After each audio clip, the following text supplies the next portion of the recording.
Good morning, good morning, good morning. I want to welcome everybody here in the room, everybody coming into the room, everybody on YouTube, Facebook, and Zoom. Welcome. We're going to get started right off the bat with our first two community songs. Here we go.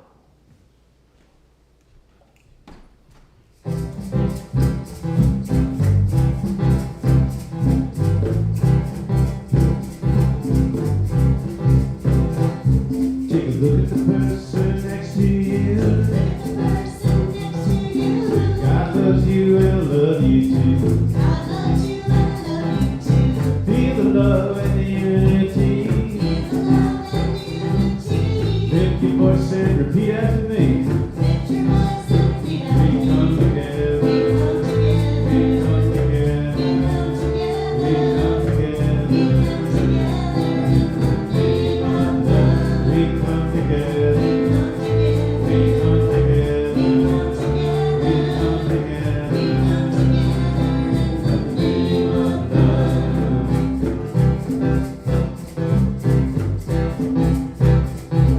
Take a look at the person next to you. Say, I recognize the God in you. Feel the love and the unity. Lift your voice and repeat after me. We come together. We come together. We come together. In the name of love. We come together. We come together. We come together. In the name of love. From everyone of life. From every creed and color. In kinship we unite. In honor of the God and each other. Take a look at the person next to you. Say, namaste, I bow to you. Feel the love and the unity. Lift your voice and repeat after me. We come together. We come together. We come together. In the name of love. We come together. We come together. We come together. In the name of love. In the name of love.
juggling this morning.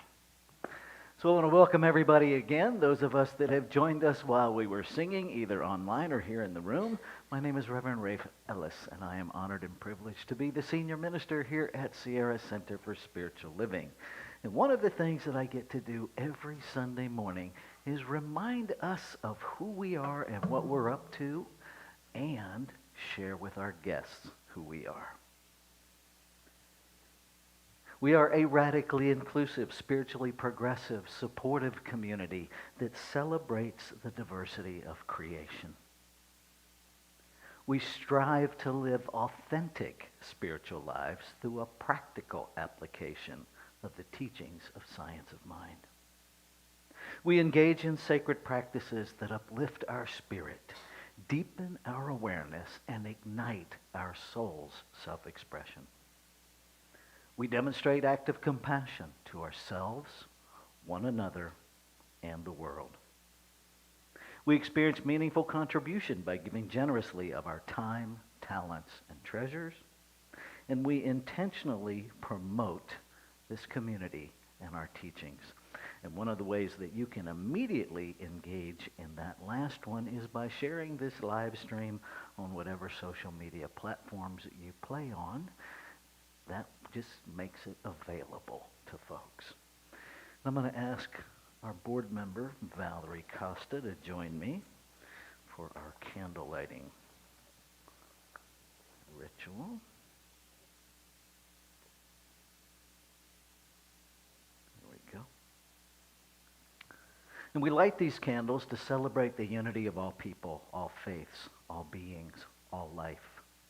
We light the first candle for the shamanic traditions, honoring the beliefs and practices of all indigenous peoples. We light the second candle for Hinduism, honoring the path of knowledge, action, and devotion.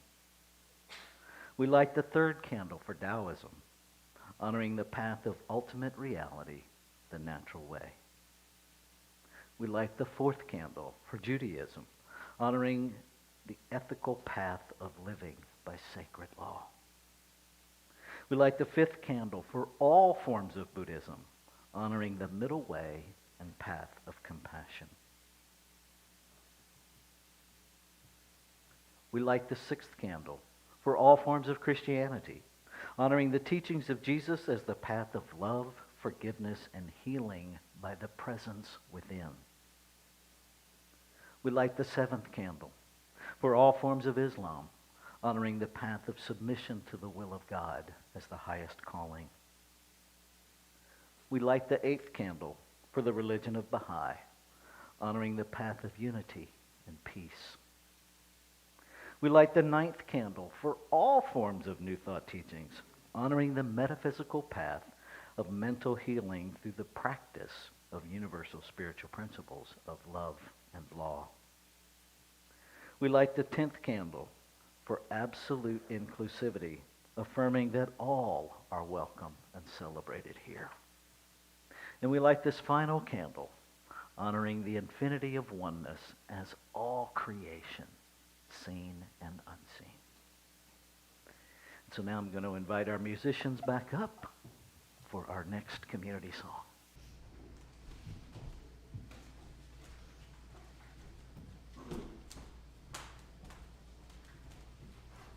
Another one that you all know.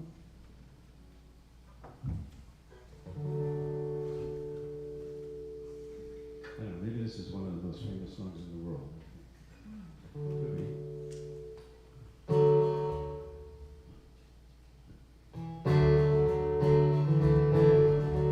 I see trees of green, red roses too. I see them blue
Thank you.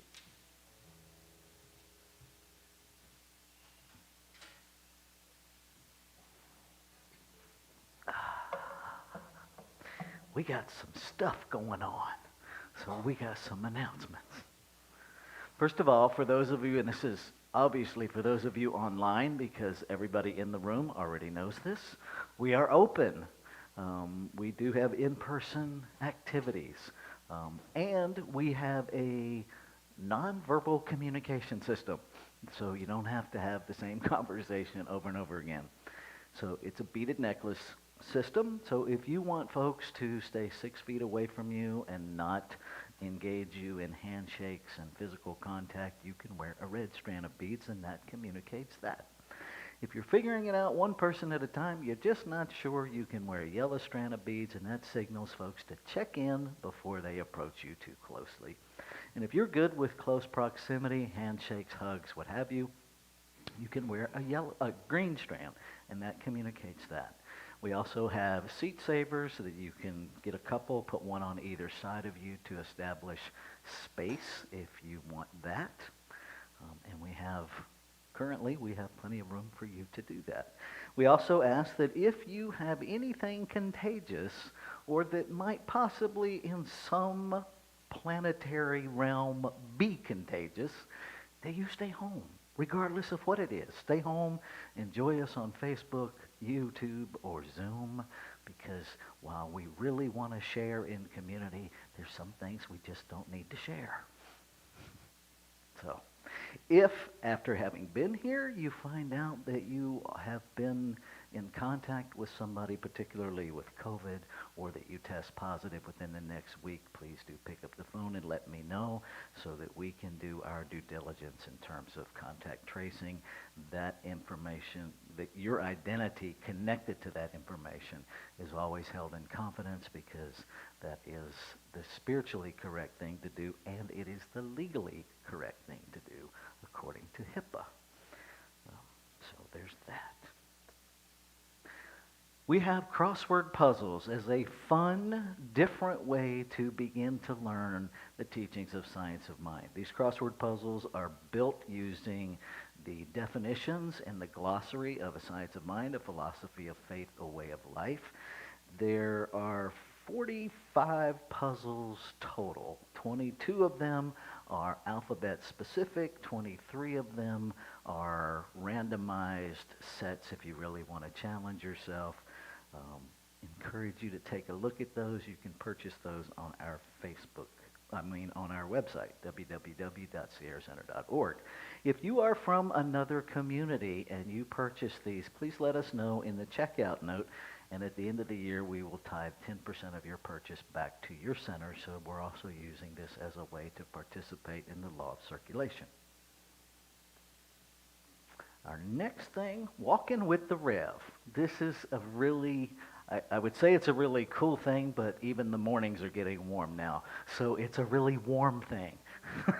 But it's a really nice way to connect. I have learned some amazing things about some of you that I don't know that I would have learned any other way. It's kind of sweet how just a rambling conversation happens as we literally ramble up the trail one direction, turn around, and come back the other direction.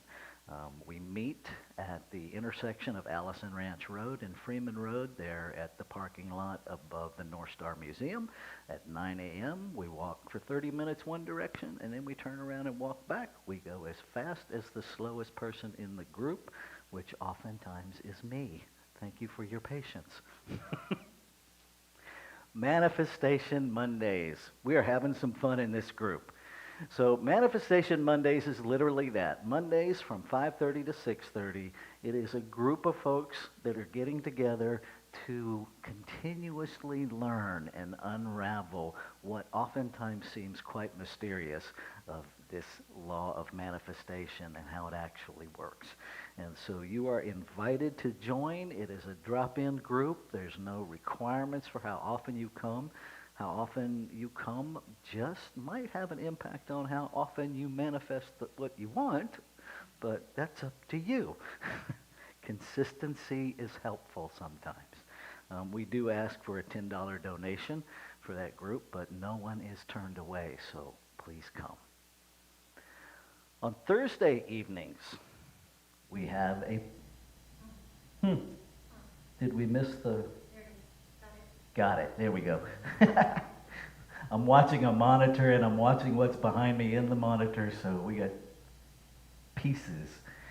Thursday, we have a practical application of spiritual principle group, otherwise known as How Do I Apply Spiritual Principle to This?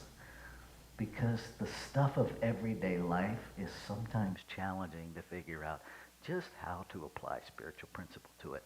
It's an open discussion group, 5:30 to 6 on Thursdays, every Thursday except the fourth Thursday, because that Thursday we have the board meeting. And I have not figured out how to be in multiple places at once. I'm working on it, but I haven't figured it out yet. Again, we're asking for a $10 donation, and again, no one is turned away, so please consider joining. Friday, August 5th, First Friday Fun. We will be watching the movie Come Sunday about Bishop Carlton Pearson. It is an amazing example of how powerful thought can shift and what can happen when it does. And the journey of sticking with a divine call even when it's excruciatingly uncomfortable and unpopular. And so I encourage you to come. There will be popcorn. I'm just saying. There will be popcorn. And then August 7th, Sunday, August 7th, we're doing an extended Sunday service because we're all kind of in this place of delayed, compiled grief. Because our normal avenues of dealing with grief for the last couple of years have not been available to us. And so we are going to do a service to invite us all to normalize grief, and dare I say, celebrate grief. Because if we didn't love deeply, we wouldn't grieve deeply. And so this whole idea, this whole paradigm of just get over it, that's not happening. It's not even rational that we would suggest that, because life is eternal and our love is eternal. And so maybe there's a way to learn how to live with, to move on with in celebration than to just try to get over something. Going to have lots of music, lots of different participants, and there will even be a place for you to speak whatever you're grieving into the room, even if it's simply a loss of our sense of normal. Because I don't know about you, but I haven't seen normal since March 20th, 2020. Pretty sure it's gone. Okay. So this is our time of inward shift. I'm trying to figure out how we're going to do the bell part. There will be space in there to do it before we start the video. Because we have, through the grace of technology, we have Reverend Julia Robles Scott with us this morning through technology. So it changes how we actually nuts and bolts do things. And so Reverend Julia will speak to our community value of the day, which is service. And then I will ring the bell 3 times. We will do 3 collective ohms into our meditation. And then Reverend Julia will bring us out of that with our opening spiritual mind treatment and reading of our affirmation.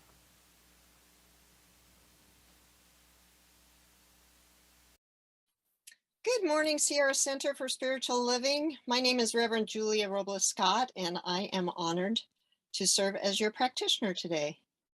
And I'm grateful for this technology that allows me to be of service in this way from wherever I may be. So today, our core value that we are revisiting is service. Now, you may have heard the word seva used around here. But if you're unfamiliar with the word, seva means service. And in Sikhism, seva refers to selfless service for altruistic purposes on behalf of and for the betterment of a community. So those of us who are being of service at Sierra Center today are performing seva. In our philosophy of a science of mind and spirit, our founder Ernest Holmes wrote our Declaration of Principles, what we believe. And I'd like to share the first two with you. The first one is, we believe in God, the living spirit almighty, one indestructible, absolute, and self-existent cause. This one manifests itself in and through all creation, but is not absorbed by its creation. The manifest universe is the body of God. It is the logical and necessary outcome of the infinite self-knowingness of God. The second one is, we believe in the individualization of the spirit with capital S in us, and that all people are individualizations of the one spirit. So from these two declarations of principles of what we believe, it becomes evident that all beings are the one in form. Each one of us is a unique expression of the one. So I just want to remind us that when we are being of service, we are not only contributing to the benefit of our communities, but we are also serving the one spirit, the creator of all reality. I really love this quote by Tagore. I slept and dreamt that life was joy. I awoke and saw that life was service. I acted and behold, service was joy. So as we begin to prepare to go into our meditation today, let us remember that when we are being of service, what is actually happening is the self-givingness of spirit to itself, for we are truly one in spirit.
So, from this consciousness of oneness,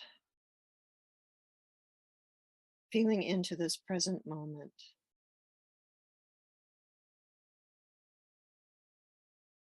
from the center and core of my being, I know that I am one with the divine, the creator of all life, that my life is the life of God, that I am whole, perfect, and complete, just as I am.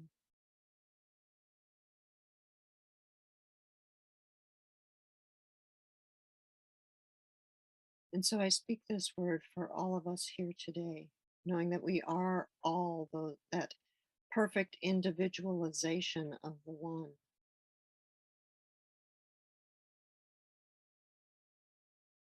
And as a community, we show up to be of service, to serve that one as each one of us here. I give thanks for the Sierra Center for Spiritual Living for the opportunities to practice seva. I give thanks for the science of mind and spirit philosophy for our founder, Ernest Holmes, who brought this great work together to share with all who have ears to hear and hearts to feel, knowing that there is that eternality of spirit in, through, and as each one of us. That we are forever connected to the divine,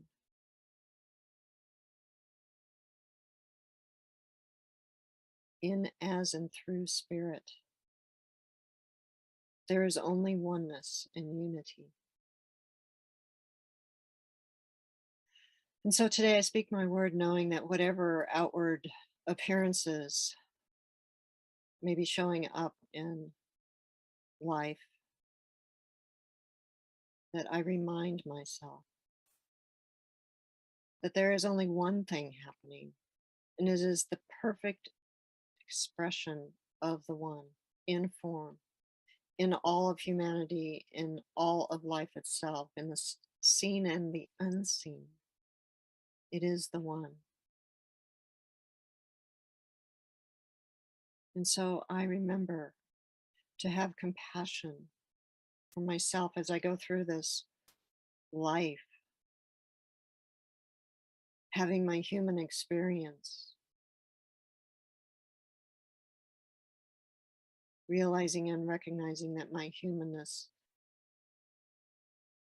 contains with it all manner of judgments, feelings, ideas, thoughts that may not be in alignment with the truth.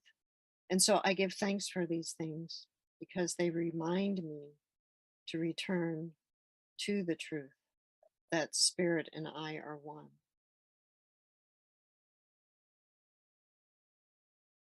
Knowing that all things are coming together for our highest good. I embrace it all as exactly what is needed for our collective awakening here at this time of our spiritual evolution.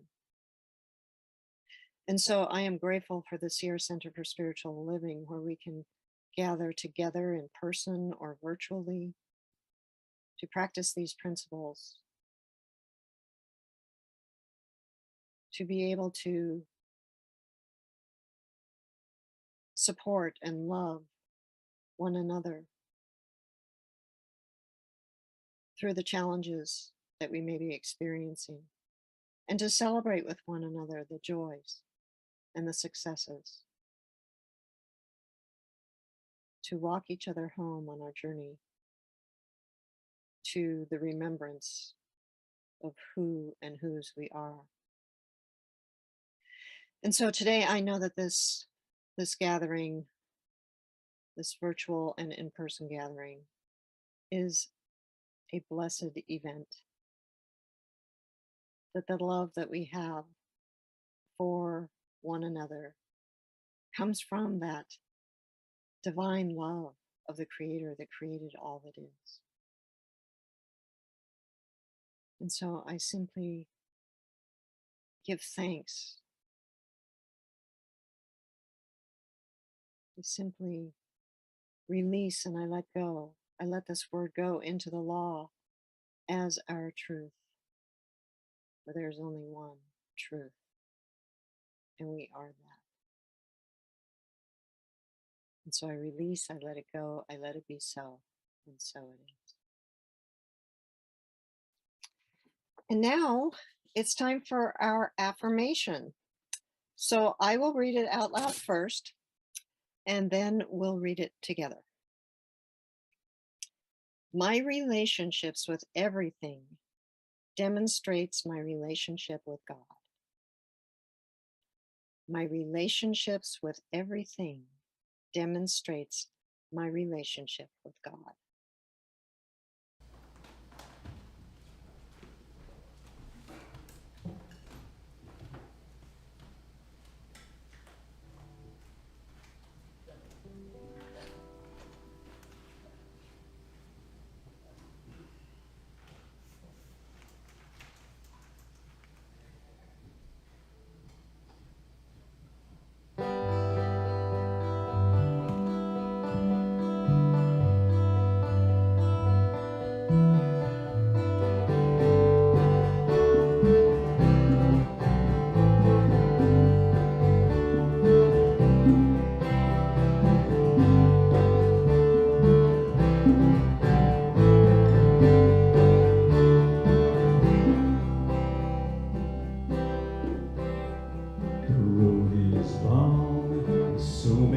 Twists and turns on the way.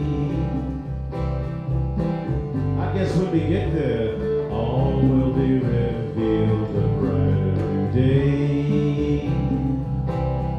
Or should we just wait here with great expectation for the sun to return? Well, they say when he gets here, the righteous will prosper, the sinners will burn. But something is happening right here, right now, something unnamed. A mystery, oh, do you feel it? Something unclaimed.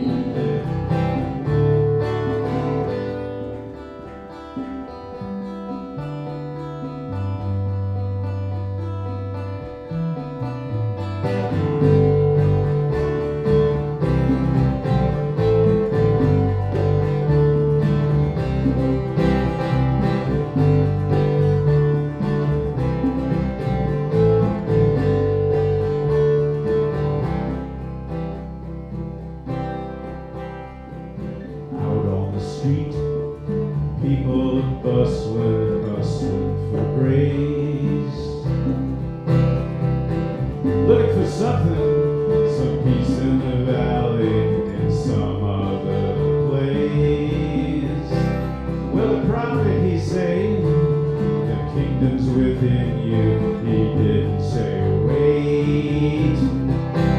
Well, the road may be long, but each step is new, a step through the gate.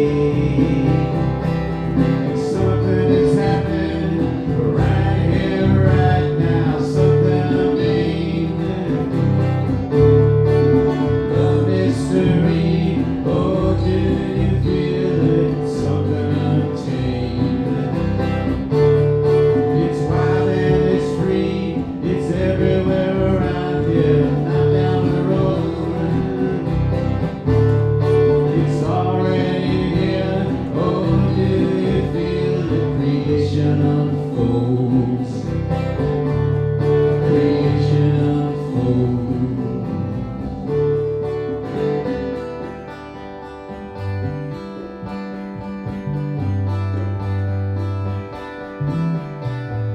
The road is ours with so many miracles that play.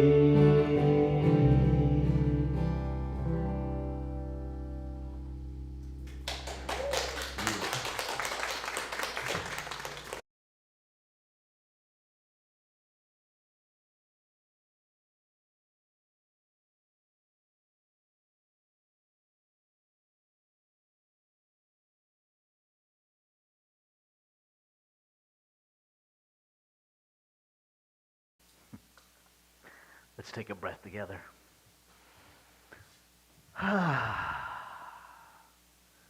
So this is the last week of our series of living everyday wonder as relationships.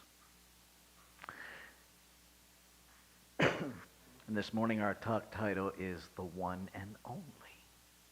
And it is perhaps the most idealistic, feel-good concept and the hardest one to get and actually live by. Because here's the thing. Even in quoting our founder, Ernest Holmes, there's a tendency to misquote one of his most profound quotes and create a degree of separation. Most, coming up in science of mind, what I heard over and over again is there is only one life. That life is God's life. That life is perfect. That life is my life now. That is not what Ernest Holmes said. And it wasn't until ministerial school that I'm like, that's different. So whatever word works for you for God, plug that in. Because no matter what we call it, it's just a name. It's our idea of it.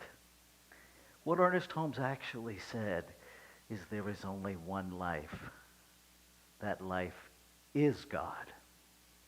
God is my life now. That's very different than God's life and my life. Right? Very different. And many of us, in my talk notes, I have to laugh at myself sometimes. Because even in my notes it says, you can't say you love God and hate others. You can't say you believe in an equitable, just society and treat other people poorly. Well, fact in the human realm is, yes, you can. You can say those things and do those things, because don't we do that all the time to some degree? We say we love, but then we have our special people who, if we're telling the truth, when they cross our mind, none of our thoughts are loving. They're just not. There are groups of people that even though many of us say we stand for justice, equity, there are people that cross our mind that somehow we exclude. Mostly because we deem them to be so unjust they don't deserve justice. It's an interesting way to think. So if we really understand that there's only one, that we are it, then we begin to understand that every moment of every relationship is communion with the divine. That it is quite impossible for you to relate to anyone or anything that isn't that. Whether we call it God, Spirit, the One, the Infinite, the Beloved, the Divine, if that is all there is, which quantum physics certainly points to, then it's quite impossible for any of us to ever interact or relate to anything other than that. So how do we get there? Because I don't know about you, but this thing called behavior kind of gets in the way sometimes. Because we have the capacity. We have each and every one of us. No one is exempt from this. We all have the capacity. We have the freedom. We have the ability. And many of us, until we begin to examine, we have the propensity to behave badly, to behave selfishly, to behave, dare I say, humanly, to behave in duality, to behave in me first, which requires me to have some degree of confusion about oneness, that I even think there is a me. And yet, we are here on planet Earth in a physical realm where everything is experienced as separate. And so perhaps the greatest spiritual practice available to us is a practice of wholeness, is a practice of conscious, intentional oneness. That no matter what's happening in the physical realm, we insist on seeing God in everybody, in everything. That we, Ernest Holmes, for those of you not familiar with the organization of Centers for Spiritual Living, we have an ecclesiastical body known as licensed practitioners. And licensed practitioners go through a ton of training to help us remember who we are, to help us remember the truth when we forget. And before you can be a minister, you have to be a practitioner. And it is really a deep excavation of the thoughts that get in our way. Ernest Holmes said everyone who practices science of mind is a practitioner. So all we're really talking about is the difference between practitioners that have a license and practitioners who don't have a license. Right? Because if we are going to do what is offered to us, a science of mind, a philosophy, a faith, and where the rubber meets the road, a way of life. And it really does, my experience is it really does come in those stages. That first I learn it as a philosophy. And then as I begin to practice it, I build my faith muscle. Because faith demands that I know it at an unseen level. That I know that I am infinite intelligence in form. So if I really know that, then I know that every answer I'm looking for, I already know. And then I'm about the business of what's blocking it. What's blocking me from knowing what I know?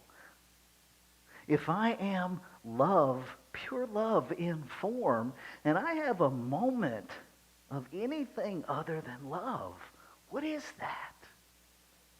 What is that? And this is how we heal all. This is how we get back to wholeness. Because in oneness, would you wrap your mind around this? In oneness, what we heal any place, we heal every place. It can't be any other way in oneness. And all too often, when we think about healing consciousness, we're figuring out how to heal somebody else's consciousness. Well, the first thing that we have to heal is the distortion that there's your consciousness and my consciousness. There's just consciousness, and we're all using it. And how we use it impacts the whole. How we use it impacts the whole. It is a deep dive into embracing the spiritual wholeness, the truth of spiritual wholeness. That even in the most reprehensible human moments, will we invite and allow ourselves to look beyond the behavior, not dismiss it. No part of me is suggesting that we ignore bad behavior, but that we look beyond it and we know at a level of kinship that there's more there. That there is, just like there's the capacity for us to act the way we think is most reprehensible in someone else, that there is equally the capacity in them to be 100% godlike. Because that's what will manifest when we focus our attention there. Deborah and I were talking yesterday about the analogy that we often use in science of mind of the seed, the soil, and the plant. And when we plant regular plants, physical plants, right? We plant the seed, and then we have to water them consistently for a period of time. Because if you just plant the seed and you water it the first day, and then you forget about it, chances are it's not going to grow. Right? It needs watering every day. And Deborah asked what I think is a brilliant question. So in that seed, soil, plant analogy, what's the water? Right? It's our attention. It's our attention. And so when we plant a mental seed, do we just plant it and then move on to the next thing? Or do we maintain a focus on it? Do we plant it mentally and then commit our attention to it? Continue to bring our energy, not to, is it growing yet? Because that's the other thing we do, right? We plant, and then we give it a little bit of water, and then we keep consciously digging it up to see if it's bloomed yet. Try that with your tomatoes. Let me know how it works. Go out every 20 minutes and dig it up and see if it's working. We kill them because what we're really doing is focusing on our doubt. See, instead of watering the seed of our intention, we're watering our doubt when we do that. And so what if every time you thought about that thought that you're working on shifting, you anchored into that? That I know within my being that what is true is that God is all there is. And it is manifesting itself in form. And you just keep bringing your focus back. And you keep bringing your focus back. And before long, all of a sudden, you're going to notice something has changed. Something has sprouted within you. And that tender cotyledon is your new thought. And so then you focus with literally awe and wonder, just like you would in your garden. You know, the first time, and many of us as kids, the first time you grew a garden and that little booger popped up and you're like, whoa, that childlike awe and wonder. Have that with your thoughts. So that when you notice that your thought is shifting up, fertilize your attention and meet it with awe and wonder and allow yourself to, where is this going? What is it going to look like as it grows? Allow yourself to be curious. Stop scripting your limited outcome. Because here's the thing, folks. The only scripting we can do is from the past. We can't script from newness. Newness is something we experience. Scripting from the past is a limitation. Why would we do that? You know, if you've only ever gotten tomatoes this big, are you willing to have tomatoes this big? Are you willing to be amazed at what life is unfolding as you, beyond your wildest expectations? Those of us in 12-step recovery know well Because if we had scripted what sobriety would be like, we would have sold ourselves so short. Because we couldn't imagine life being amazing. We just couldn't. Because it had been so unamazing for so long.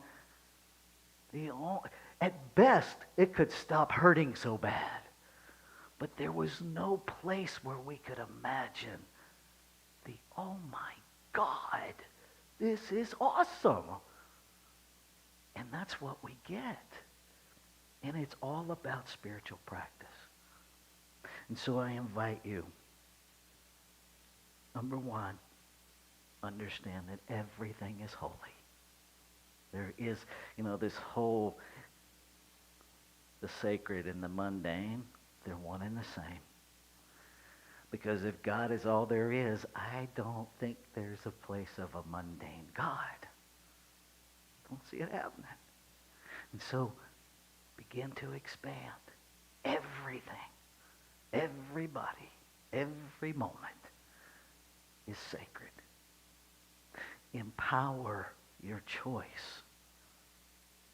Number two, choose how you see life. Because that's how you'll see it. If you see it as dualistic, if you see it as divided, that is how you will experience it. If you choose, consciously, intentionally choose oneness, that's what you'll experience. And it'll blow your mind. It'll blow your mind. And third, gratitude.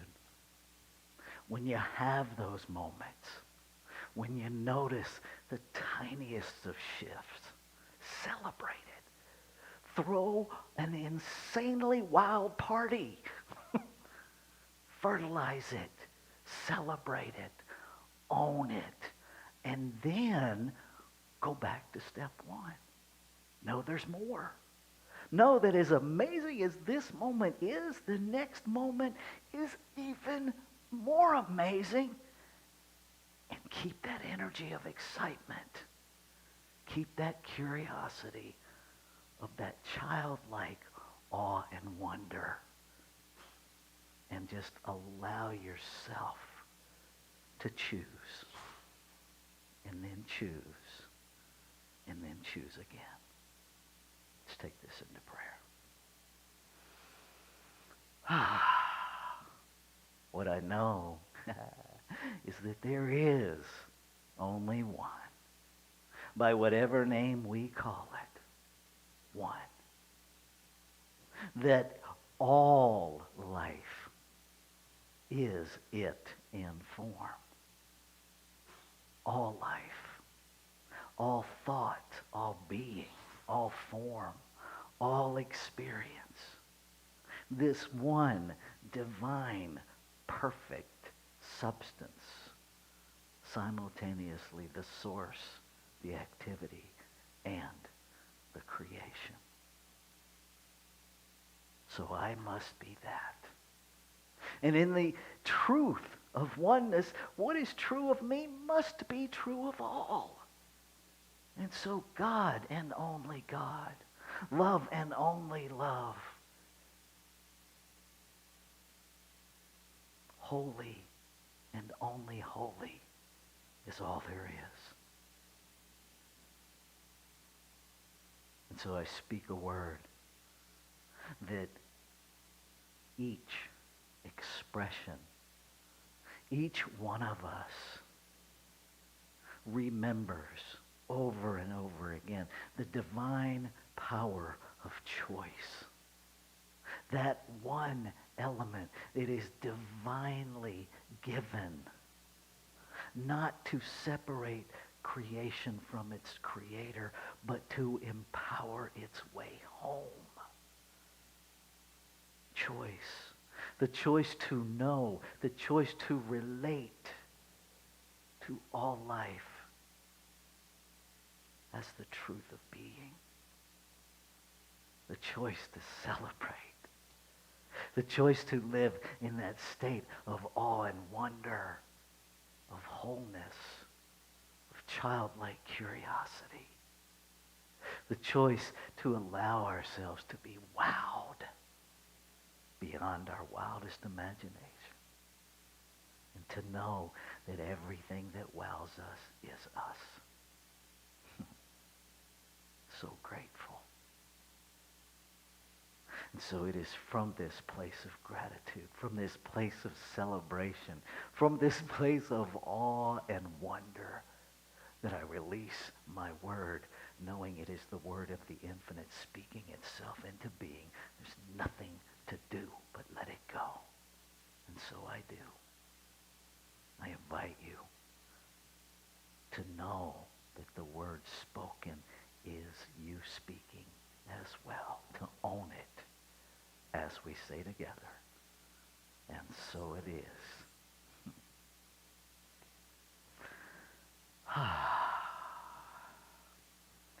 Just in case you're wondering, I love you.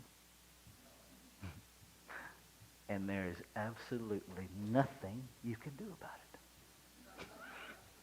So there.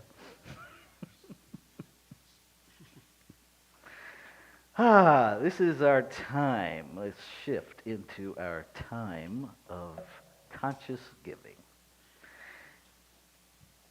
And I just want to speak real briefly to conscious giving is a circle.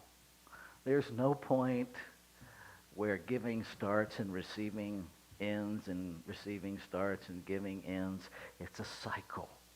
It's a cycle. And so we give as we receive as we give. That's just how the universe works.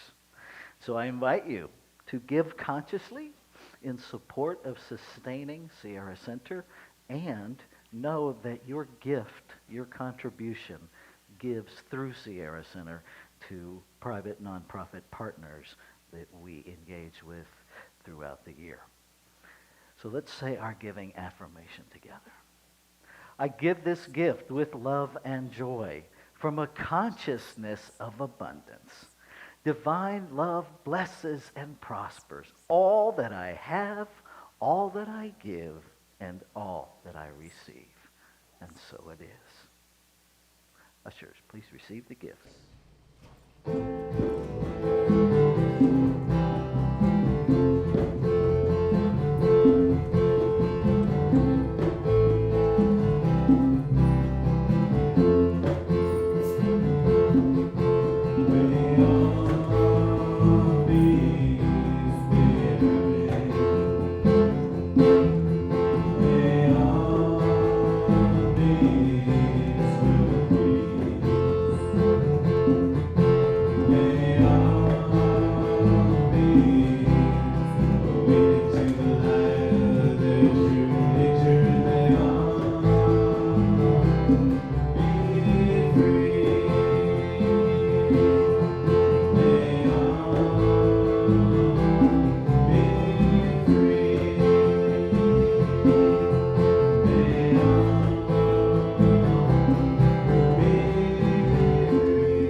So I speak a word of blessing, a word of gratitude, a word of celebration for the divine as money, knowing that it sustains and grows the ministry, the spiritual offerings, the presence of Sierra Center for Spiritual Living.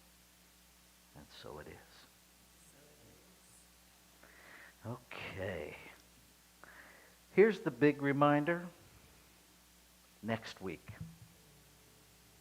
Next week is going to be a precious, precious, tender time together, and a time of celebration.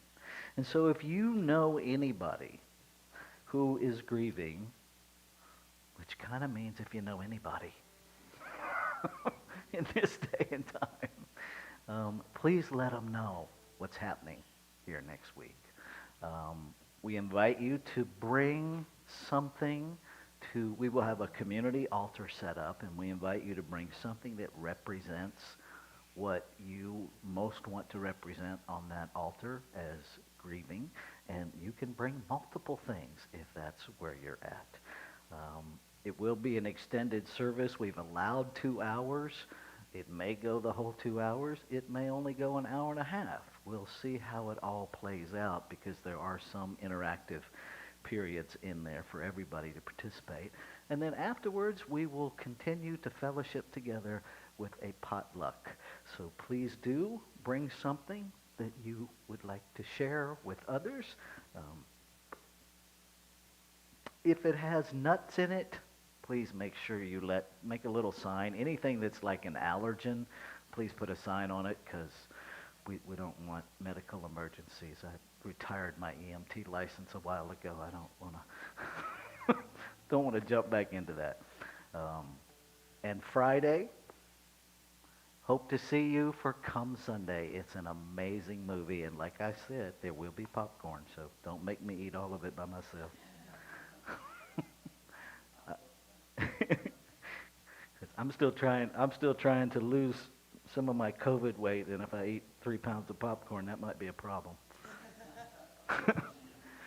All right, I think that's it. Let's stand and do our benediction. Do you want to do faith first? I do. Thank you. See, I love it because I forget stuff. So, a couple of recognitions. Thank you, Juanita. Thank you, Stephen. Thank you, Hillary. Thank you, Jill and Carl. Thank you, Valerie. What's your name again? Oh, yeah, Jeff. That's it. Thank you, Jeff. Thank you, Don. And thank you, Julie, for making this service happen. And thank you for being here. So now let's say our benediction. Something wonderful is happening as me right now.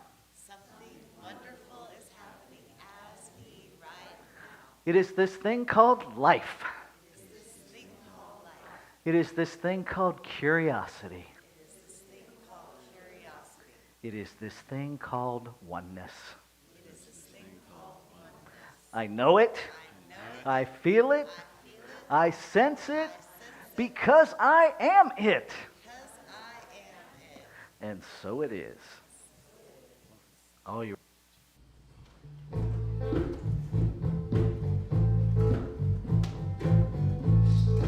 What I'm here for, I wonder, what am I in this world to do?